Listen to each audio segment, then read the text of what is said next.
ఇప్పుడే అందిన వార్త ఘోర విషాదం, భారీ అగ్ని ప్రమాదం, 17 మంది పిల్లలు కన్నుమూత, మిగిలిన వారి పరిస్థితి విషమం. వివరాలు వీడియోలో తెలుసుకుందాం. వీడియో పూర్తిగా చూడండి, అప్పుడే కంప్లీట్ ఇన్ఫర్మేషన్ అయితే అర్థమవుతుంది.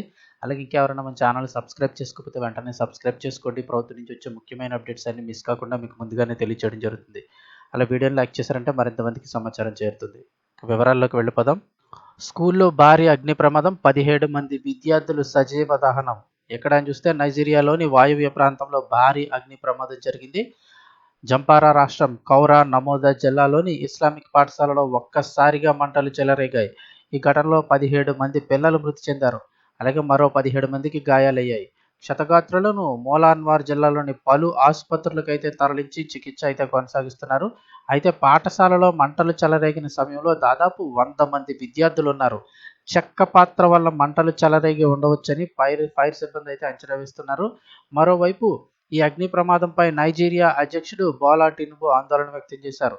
బాధిత కుటుంబాలకు ప్రగాఢ సానుభూతిని తెలియజేశారు.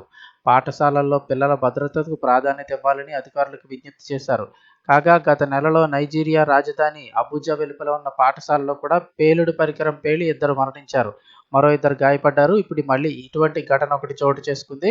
ఈ ఘటన నైజీరియాలోని వాయవ్య ప్రాంతంలో అయితే జరిగింది. జంపారా రాష్ట్రం కౌరా నమోదు జిల్లాలో ఉన్న ఇస్లామిక్ పాఠశాలలో అయితే కనుక ఒక్కసారిగా మంటలు చెలరేగి 17 మంది విద్యార్థులు అయితే మృతి చెందారు.